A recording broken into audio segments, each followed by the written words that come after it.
சில அணைகள் கட்ட ஆரம்பிச்சதை பற்றியும் இதே அவையில் 1969ல் ஒரு விவாதம் நடந்திருக்கு. அப்போ நீர்வளத்துறை அமைச்சராக இருந்தது வேதனைக்கு இந்த அரசு ஒரு சரியான தீர்வை காண வேண்டும்னு இந்த ஒத்திவைப்பு தீர்மானத்தை நாங்கள் இங்கே கொடுத்திருக்கிறோம். இந்த ஒத்திவைப்பு தீர்மானத்தை கொண்டு வருவதற்கு 4 முக்கிய காரணங்கள் இருக்கின்றது. முதல் காரணம், மேகதாது அணை கற்ற கர்நாடக அரசை தடுக்க இந்த அரசு என்ன நடவடிக்கை எடுத்திருக்கிறது என்று இந்த அவைக்கு நீங்கள் தெரிவிக்க வேண்டும். இரண்டாவது காரணம், முழு பயிர்க்கடன் தள்ளுபடின்னு நீங்க தேர்தலின் போது வாக்குறுதி கொடுத்துவிட்டு இன்றைக்கு ஆட்சிக்கு வந்துவிட்டு அரைகுறை தள்ளுபடி மட்டும் செய்வது ஏன்? மூன்றாவது காரணம், காவிரியில் தண்ணீர் வராத காரணத்தினால குறுவை சாகுபடி இன்னைக்கு மொத்தமாக இல்லாம போயிடுச்சு. இதற்கு தகுந்த நிவாரண தொகையை எப்பொழுது இந்த அரசு விவசாயிகளுக்கு கொடுக்க போகின்றது? நான்காவது காரணம், டெல்டா மாவட்டங்களை வறட்சி பாதிக்கப்பட்ட மாவட்டங்களாக அறிவிச்சு அங்க இருக்கக்கூடிய விவசாயிகளுக்கு உரிய நிவாரணத்தை இந்த அரசு கொடுக்க வேண்டும். முதல்ல மேகதாது பிரச்சனையில இருந்து என்னுடைய உரையை நான் துவங்குகின்றேன். தாவேக அரசு அமைஞ்சதிலிருந்து மேகதாது அணை கட்டுறதுல இதுவரை காட்டாத ஒரு வேகத்தையும் தீவிரத்தையும் இன்றைக்கு கர்நாடக அரசு காட்டி வருகின்றது. மேகதாது விஷயத்துல ஒரு முறை மட்டும் பிரதமர் கிட்ட நம்முடைய முதலமைச்சர் அவர்கள் கோரிக்கை வச்சாரு. அடுத்து மேகதாது பிரச்சனையில இருந்து இந்த பேரவையில ஜூன் 19ஆம் தேதி அன்னைக்கு இந்த அரசு ஒரு தீர்மானத்தையும் கொண்டு வந்தது. ஆனா அந்த தீர்மானம் மட்டும் நிறைவேற்றினா போதாது, அனைத்து கட்சி தலைவர்களோடு சேர்ந்து டெல்லிக்கு செல்ல வேண்டும் என்று எங்களுடைய கழக தலைவர்கள் சொன்ன ஆலோசனையும் நான் இந்த அவையிலே பதிய வைத்திருக்கின்றேன். அப்பொழுதுதான் நாம் அனைவரும் இந்த விஷயத்தில் ஒற்றுமையாக இருக்கிறோம் என்பதையும் நான் அவர்களுக்கு சொல்ல முடியும். இந்த இடைப்பட்ட காலத்தில் நாங்கள் சொன்னதையும் இந்த அரசு செய்யவில்லை. அனைத்து கட்சி கூட்டத்தை கூட்டணும்னு தொடர்ந்து வலியுறுத்தி கேட்டுக்கொண்டு வருகின்றோம். திராவிட முன்னேற்ற கழகம் மட்டுமல்ல, தமிழ்நாட்டில் இருக்கக்கூடிய அனைத்து கட்சியும் இந்த அனைத்து கட்சி கூட்டத்தை கூட்ட வேண்டும் என்று தொடர்ந்து வலியுறுத்தி வருகின்றார்கள். ஏன் கேட்டுக்கிறோம்னா, கர்நாடக முதலமைச்சரும் அந்த அரசும் மேகதாது விஷயத்தில் மிகவும் தீவிரமாக செயல்பட்டு வருகின்றார்கள். ஜூன் 11ஆம் தேதி ஒன்றிய நிதியமைச்சர் திருமதி நிர்மலா சீதாராமனை கர்நாடக முதலமைச்சர் அவர்கள் நேரில் பார்த்து மேகதாது அணை கட்டுவதற்கு நிதியுதவி வேண்டும் என்று கோரிக்கை வச்சிருக்கிறார். ஜூன் 12ஆம் தேதி ஒன்றிய ஜல்சக்தித்துறை அமைச்சர் திரு CR பட்டீல் அவர்களை நேரில் பார்த்து மேகதாது திட்டத்திற்கு நீங்கள் ஒப்புதல் அளிக்க வேண்டும் என்று கோரிக்கை வச்சிருக்கிறார். ஜூலை 27ஆம் தேதி அன்றைக்கு நாடாளுமன்றத்தில் ஒன்றிய ஜல்சக்தித்துறை அமைச்சர் இணையமைச்சர் மேகதாதுல அணை கட்ட தமிழ்நாடு, புதுச்சேரி மாதிரியான கீழ்படுகை மாநிலங்கள், அதாவது லோவர் ரிப்பேரியன் ஸ்டேட்ஸ், அதனுடைய அனுமதி தேவையில்லை என்று கூறியிருக்கிறார். அதே நாள் ஜூலை 27ஆம் தேதி டெல்லியில கர்நாடகத்தைச் சேர்ந்த அனைத்து கட்சி எம்பிக்கள் கூட்டத்தை கர்நாடக முதலமைச்சர் அவர்கள் நடத்தியிருக்கிறார். கர்நாடக அமைச்சர் திரு ராமலிங்க ரெட்டி, கர்நாடக அரசுடைய டெல்லி பிரதிநிதி, கர்நாடக அரசுடைய தலைமை வழக்கறிஞர், மூத்த அதிகாரிகள் எல்லாரும் கூட சேர்ந்து மேகதாது சம்பந்தமாக அந்த மாநில முதலமைச்சர் ஆய்வுக் கூட்டத்தையும் நடத்தியிருக்கிறார். எல்லாத்துக்கும் மேல ஆகஸ்ட் 2ஆம் தேதி பெங்களூர்ல அனைத்து கட்சி கூட்டத்தை கூட்டுறோம்னு கர்நாடக முதலமைச்சர் அனைத்து கட்சிக்கும் அழைப்பும் விடுத்திருக்கிறார். திரு சீதாராமையா, திரு பசவராஜ் பொம்மையா, திரு எடியூரப்பா, திரு குமாரசாமி, திரு வீரப்ப மொய்லி என 5 முன்னாள் முதலமைச்சர்கள் உட்பட அந்த முக்கியமான கூட்டத்தில் முக்கியமான தலைவர்கள் அனைவரும் அந்த கூட்டத்தில் கலந்து கொண்டிருக்கிறாங்க. கர்நாடக முதலமைச்சர் அந்த கூட்டத்தில் ஊடகங்களை சந்திச்சு பேட்டியும் தெளிவாக கொடுத்திருக்கிறார். இப்படி அவங்க ஸ்டெப் பை ஸ்டெப்பாக ஒரு மாசத்துல பல நடவடிக்கைகளை தொடர்ந்து எடுத்துக்கிட்டு வராங்க. மாநில நலன் அப்படின்னு வந்தா அவங்க எப்படி அரசியல் வேறுபாடுகள் எல்லாம் பார்க்காம கடந்து மறந்து ஓரணியில் நிற்கிறாங்களோ, அதே போல நாமளும் நம்முடைய ஒற்றுமையை கர்நாடக அரசுக்கும் ஒன்றிய அரசும் காட்ட வேண்டும் அப்படின்னு தான் நாங்க அனைத்து கட்சி கூட்டத்தை தொடர்ந்து கூட்ட வேண்டும் என்று எங்களுடைய கோரிக்கையை வச்சிருக்கிறோம். விவசாயிகள் மேல அக்கறை உள்ள ஒரு அரசு இதையெல்லாம் கேட்காமல தானாகவே செய்ய வேண்டும். மாண்புமிகு சட்டமன்ற எதிர்க்கட்சி தலைவர், சிறப்பு கவனஈர்ப்பு தீர்மானத்தில் தாங்கள் குறிப்பிட்டுள்ள அந்த செய்திகளை பற்றி மட்டும் நீங்கள் இங்கே பேச வேண்டும். விரிவாக விளக்கமாக பேசுவதற்கு மானிய கோரிக்கைகள்லாம் வருகிற போது நீங்கள் பேசிக்கொள்ளலாம். இப்போது உங்களுடைய கடிதத்தில் குறிப்பிட்டுள்ள எந்த விதியின் கீழ் நீங்கள் கொடுத்தீர்களோ அதை நான் மாற்றி சிறப்பு கவனஈர்ப்பு தீர்மானமாக எடுத்துக்கொண்டிருக்கிறேன். சுருக்கமாக நீங்கள் கடிதத்தில் சொல்லியுள்ள அந்த பிரச்சனையை மட்டும் நீங்கள் பேசும்படி கேட்டுக்கொள்கிறேன். ஏன் அனைத்து கட்சி கூட்டத்தை கூட்ட மறுக்கிறீர்கள் என்பதுதான் சிம்பிளாக நான் கேட்கக்கூடிய கேள்வி. நாம தொடர்ந்து அழுத்தம் கொடுத்த பிறகு இப்பொழுது ஜூலை 28 அன்னைக்கு பிரதமருக்கு 2வது கடிதத்தை நம்முடைய முதலமைச்சர் அவர்கள் எழுதியிருக்கிறார். எங்களுடைய தலைவர் முதலமைச்சராக இருந்தப்போ தமிழ்நாட்டுடைய பிரச்சனைகளுக்காக கடிதங்கள் எழுதினதை விமர்சிச்சு இப்போ இங்க இருக்கக்கூடிய முதலமைச்சர் அவர்கள் என்னென்ன பேசியிருக்கிறார் என்பதை இங்கே கொஞ்சம் ரீவைண்ட் செய்து நீங்கள் பார்க்க வேண்டும். முதலமைச்சர் பேச்சதான் இங்க நான் அவை குறிப்பில் குறிப்பிட விரும்புகிறேன். அதை நீக்க மாட்டீங்க அப்படின்னு நான் நம்புறேன். ஸ்டாலின் அவர்கள் அப்பப்போ எந்திரிச்சு கடிதம் எழுதிட்டு தூங்க போயிடுவாரு, அவ்வளவுதான். அது அப்படியே கிடக்கும். மானே தேனே பொன்மானே இப்படி கடிதம் எழுதுறது எல்லாம் இனிமே வேலைக்கு ஆகாது. நான் திரும்ப ஏற்கனவே சொல்லிட்டேன். அப்புறம் நீங்கள் பேசியதை அவை குறிப்பில் நீக்க வேண்டியது வரும். நீங்கள் கொடுத்திருக்கிற விதியை நான் சிறப்பு கவனஈர்ப்பு தீர்மானமாக எடுத்துக்கொண்டிருக்கிறேன். நீங்கள் கொடுத்து தான் பேச வேண்டும். அதெல்லாம் பேசுவதற்கு உங்களுக்கு மானிய கோரிக்கைகள் வருகிறது. மற்ற சமயத்தில் இப்போது அதை அனுமதிக்க இயலாது. கவன ஈர்ப்பில் விதிகளின்படி எந்த பொருள் குறித்து நீங்கள் கவன ஈர்ப்பு கொடுத்து சிறப்பு கவனஈர்ப்பு கொடுத்திருக்கீங்க அதை குறித்து மட்டும்தான் பேச வேண்டும். மீதி விஷயங்களை பேசுவதற்கு நான் அனுமதிக்க மாட்டேன். தேவையற்ற சர்ச்சையும் எதை நோக்கி போக வேண்டும் என்று இந்த தமிழ்நாடு விரும்புகிறதோ அதை நோக்கி மட்டும் போங்கள். இங்க இதை ஒரு பெரிய அரசியல்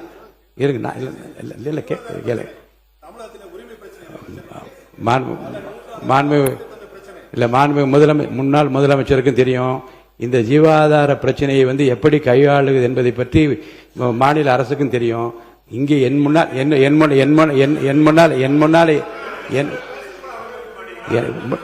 முன்னால இருப்பது விதிகளின்படி இந்த பேரவையை நடத்த வேண்டும் என்பதில் நான் அக்கறையாக இருக்கிறேன்.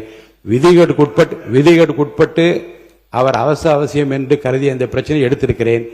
அவர் கொடுத்திருக்கிற இந்த கவன ஈர்ப்பு தீர்மானத்தில் என்ன குறிப்பிட்டிருக்கிறாரோ அந்த கருத்துக்களை சாதாரணமாக மரபு என்ன என்றால் அதை படித்துவிட்டு இந்த பிரச்சனையை உங்கள் கவனத்திற்கு கொண்டு வந்து கவனத்தை ஈர்க்கிறேன் என்று சொல்ல அமர்வதுதான் சரி. ஆனால் இதில் நான் பிரச்சனையின் தீவிரம் கருதி நான் அவரை பேச அனுமதித்திருக்கிறேன்.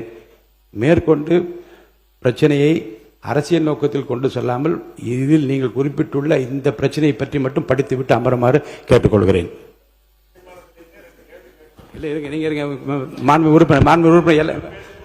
உறுப்பினர் ஏற்கனவே முன்னாள் முதலமைச்சர் அதை சொல்லிட்டாங்க. நீங்க உட்காருங்க. மாண்பு பேரவைத் தலைவர்கள், இந்த பிரச்சனை தீவிரமான பிரச்சனை என்று நீங்களே சொல்கிறீர்கள்.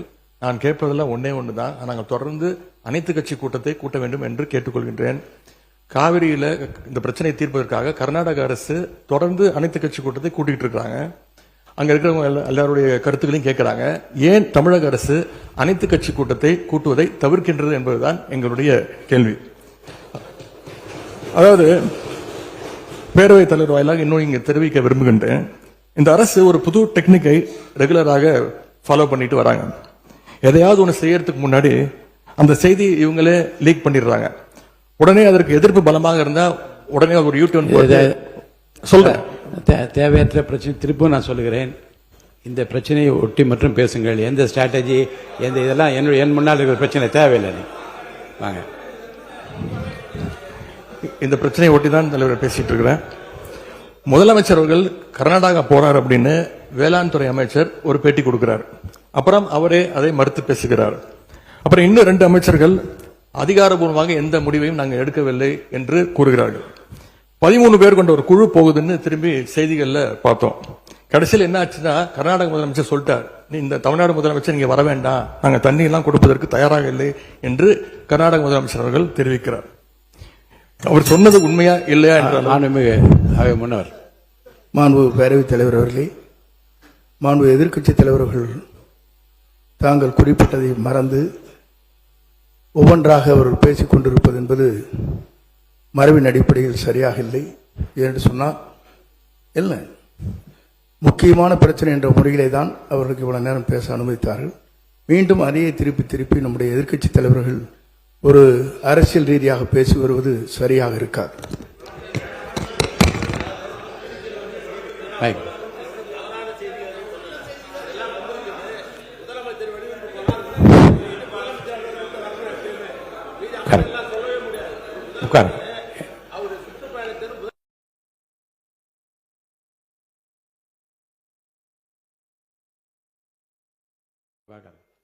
மாண்புமிகு எதிர்க்கட்சி தலைவர்களுக்கு மீண்டும் சொல்கிறேன், சுருக்கமாக அரசின் கவனத்தை ஈர்த்து அமர்வதுதான் மரபும் விதியும்.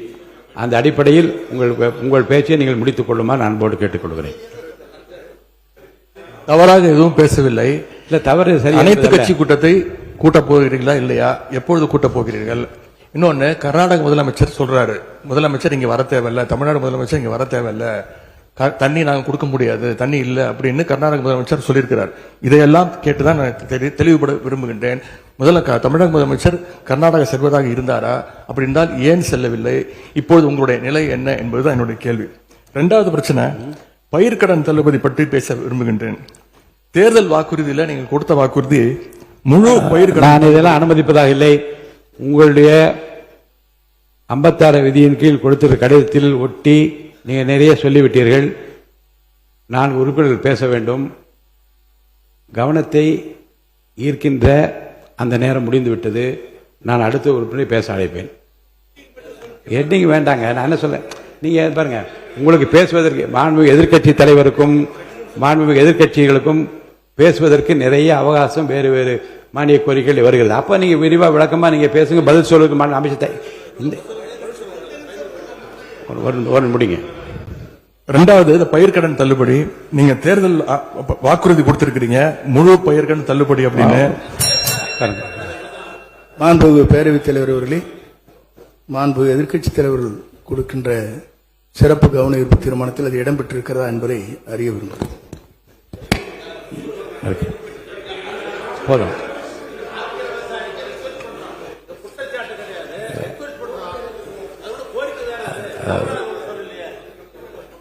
பாருங்க, கவனத்தை ஈர்க்கின்ற அந்த பிரச்சனையை மாறி இது வேறு வேறு திசைகளிலே செல்லுமானால் எந்த பிரச்சனைக்காக இதை அனுமதித்தனோ அந்த பிரச்சனை நிறைவேறாது. அவர்கள் கூர்ந்து இதற்காக தான் நாங்கள் விவசாயிகள் போராடிட்டு இருக்கிறாங்க. நீங்க பயிர்க்கடன் தள்ளுபடி முழுமையாக கொடுப்போம்னு சொன்னீங்க, கொடுக்கல. இதையும் சேர்த்து தான் அங்க விவசாயிகள் இங்க போராட்டத்தில் ஈடுபட்டு இருக்கிறாங்க. எவ்வளவு டைம் தேவைப்படும் அப்படின்னு சொல்ல வேண்டும். அதே மாதிரி டெல்டாவில் இருக்கக்கூடிய அனைத்து தரப்பு விவசாய சங்க பிரதிநிதிகளையும் சந்திச்சு பேசுற மாதிரி முதலமைச்சர் அவர்கள் ஒரு கூட்டத்தை கூட்ட வேண்டும்.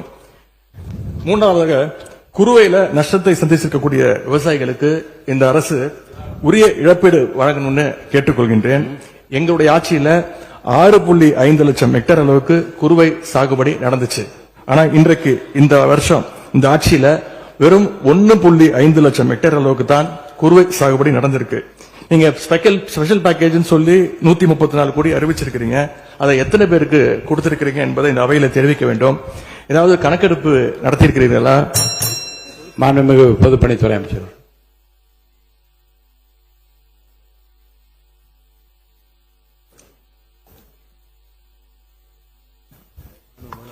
மாண்புமிகு முதலமைச்சர் அவர்கள்.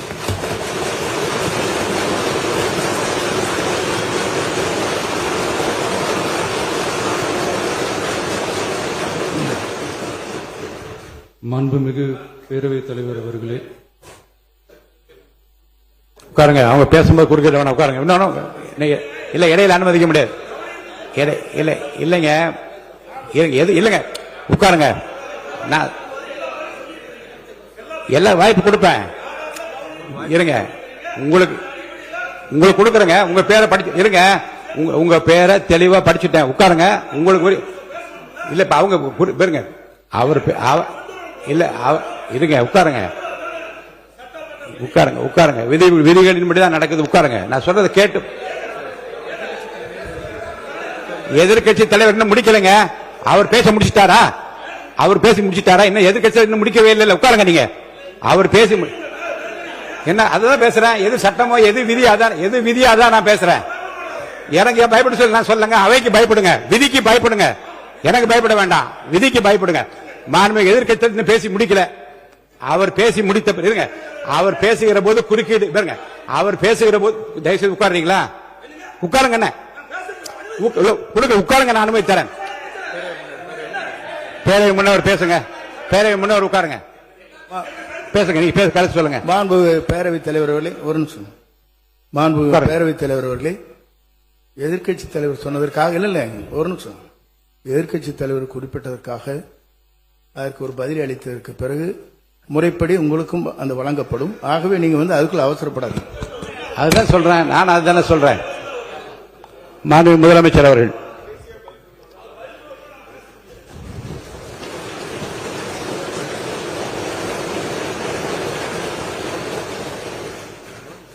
மாண்புமிகு பேரவைத் தலைவர் அவர்களே, காவிரி விவகாரத்தில் எதிர்க்கட்சி சில விவரங்களை கேட்டிருக்கிறாங்க. காவிரி நமக்கு உயிர் ஆதாரம், நம்மளோட உணர்வு ரீதியான ஒன்று. அதனால அதை வச்சு அரசியல் பண்ற எண்ணம் துளி கூட நம்ம அரசுக்கு இல்லை.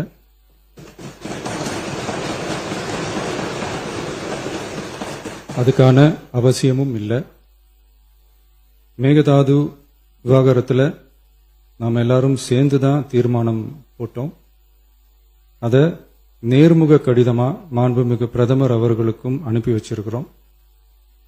அதோட நாம் அப்படியே இருந்துடல.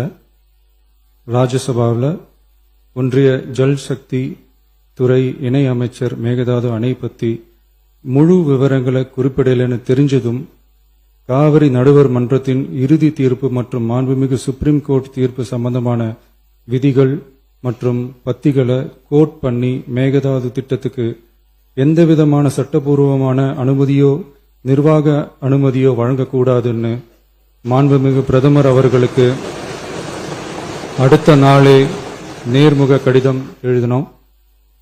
காவிரி நதிநீர் பங்கீட்டிலையும் சரி, மேகதாது அணை கட்டுற முயற்சிகளை தடுக்கிறதுலையும் சரி, தமிழ்நாட்டோட உரிமையை நம்ம அரசு கொஞ்சம் கூட விட்டு தரவே தராது.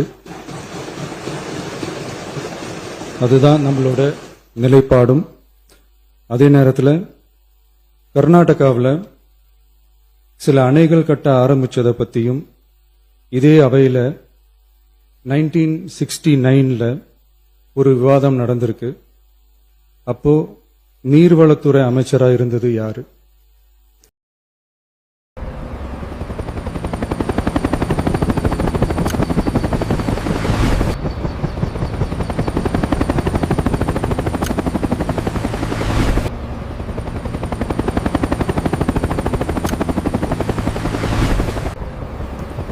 அப்ப அணை கட்ட விட்டது ஏன்னு கேட்டு அந்த மாதிரி சீப் பாலிடிக்ஸ்லாம் நான் பண்ண விரும்பல.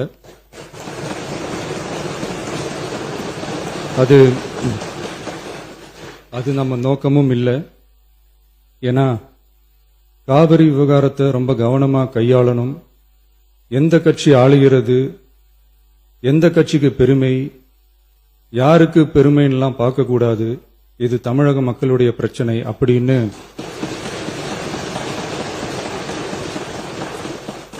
அப்ப இருந்த எதிர்க்கட்சி தலைவர் திரு கருத்திருமன் அவர்கள் சொன்னதை இந்த சபையில சொல்ல விரும்புறேன்.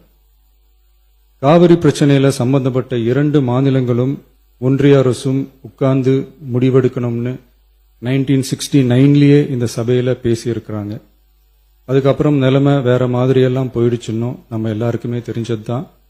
சட்டப்படி இந்த பிரச்சனையை அணுகிறதுல நாம உறுதியா இருக்கிறோம், அதுல மாற்றமே இல்லை. இருந்தாலும் ஒரு அட்டெம்ப்ட் எடுத்து பார்க்கலாம்னு தோணுனதுதான் அந்த பெங்களூர் விசிட். அப்படி ஒரு விசிட் பத்தி ஃபர்ஸ்ட் யோசிச்சு கேட்டதும் நான் தான். நாம பெங்களூர் போக நினைச்சதை பத்தி பல ஒப்பீனியன்ஸ் வந்துச்சு.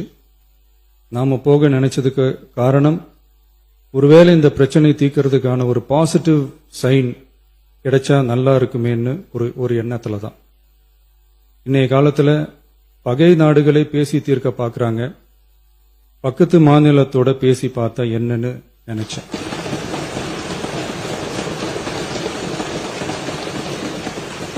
அதனாலதான் அப்படி ஒரு அட்டெம்ப்ட் எடுக்க நான் ட்ரை பண்ணோம். ஒருவேளை அந்த அட்டெம்ப்ட்ல ஒரு அவமானம் நேர்ந்தா என்ன செய்யன்னு சில பேர் கேட்டாங்க. அப்படி நடந்தா தமிழ்நாட்டு மக்களுக்காக அதையும் தாங்க தயாரா தான் இருக்கேன்.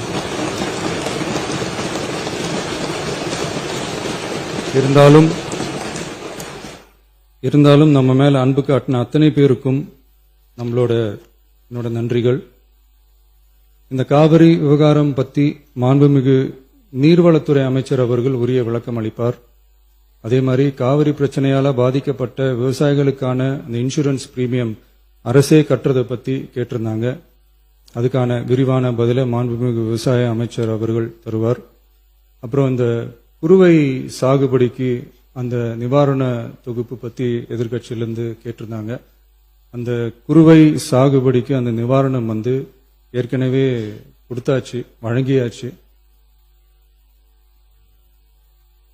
இது அரசியலே நாங்க தான் அப்படின்னு சொல்லிக்கிறவங்களுக்கு இது எப்படி தெரியாம போச்சுன்னு எனக்கு தெரியல.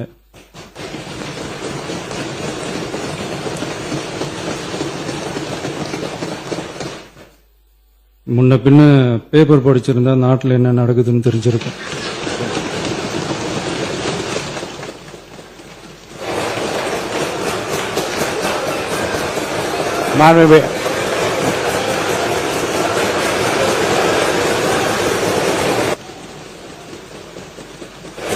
மாண்புமிகு எதிர்க்கட்சி தலைவர் சுருக்கமாக கொஞ்சம் அமைதியா இருங்க. மாண்புமிகு எதிர்க்கட்சி தலைவர் பேசுவதற்கு நீங்க அமைதியா இருங்க. நீங்களே இப்படி பிரச்சனை பண்ணா எப்படி? அமைதியா இருங்க, அவங்க பேசணும் சுருக்கமாக. பேரவைத் தலைவர் அவர்களே, ஸ்பெஷல் பேக்கேஜ்னா நீங்க கொடுத்தது 134 கோடி கொடுத்தீங்க. அது அனைத்து அரசுலயும் கொடுக்கறக்கூடிய ஸ்பெஷல் பேக்கேஜ் தான். இப்ப வறட்சி நிவாரண நிதி அவங்க கேட்கறாங்க. இது ரெண்டுத்துக்கும் வித்தியாசம் தெரிஞ்சுக்க வேண்டும். இது வெறும் டெய்லி காலைல பேப்பர் படிச்சா மட்டும் பத்தாது. அங்க அனைத்து கட்சி கூட்டத்தை கூட்டி அனைத்து விவசாயிகளோட போய் கலந்து பேசி அவங்களுடைய கோரிக்கைகள் என்னன்னு நீங்க தயவு செய்து கேட்டுக்கொள்ள வேண்டும். அதே மாதிரி அவை முன்னர் மாண்புமிகு எதிர்க்கட்சி தலைவர்கள் இப்போது வறட்சி நிவாரணத்தை பற்றி சொன்னார்கள். செப்டம்பர் இறுதி வரையிலும் பார்த்துவிட்டுத்தான் வறட்சி நிவாரண பணிகளை ஆற்றுவது வழக்கம். அவை அதை குறிப்பிட விரும்புகிறேன். மாண்புமிகு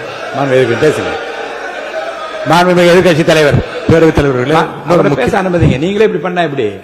மாண்புமிகு எதிர்க்கட்சி தலைவர் சுருக்கமா முடிவு. தலைவர்களே, இன்னொன்று திரும்பி கேட்பதுதான், கர்நாடகாவில் அவங்க அனைத்து கட்சி கூட்டத்தை கூட்டி முன்னாள் முதலமைச்சர்லாம் வர சொல்லி அவங்களுடைய கோரிக்கைகள்லாம் கேட்டுக்கிட்டு இருக்காங்க, தொடர்ந்து கேட்டுட்டு இருக்காங்க. இந்த தாவேக அரசு ஏன் அனைத்து கட்சி கூட்டத்தை கூட்டுவதற்கு என்ன உங்களுக்கு பயம், என்ன உங்களுக்கு தயக்கம் என்பதை நான் கேட்டுக்கொள்ள விரும்புகின்றேன். அதே மாதிரி குறுவை பாதிச்ச சம்பவம் இன்னைக்கு கேள்விக்குறியாக நிலையில விவசாயிகளுடைய தொடர் கோரிக்கை டெல்டா மாவட்டங்களை வறட்சி பாதித்த மாவட்டங்களாக அறிவிச்சு அதற்கான உரிய நிவாரணங்களை அவங்க தொடர்ந்து கேட்டுட்டு இருக்கிறாங்க. எனவே அதையும் இந்த அரசு செய்ய வேண்டும் என்று கேட்டுக்கொள்கின்றேன்.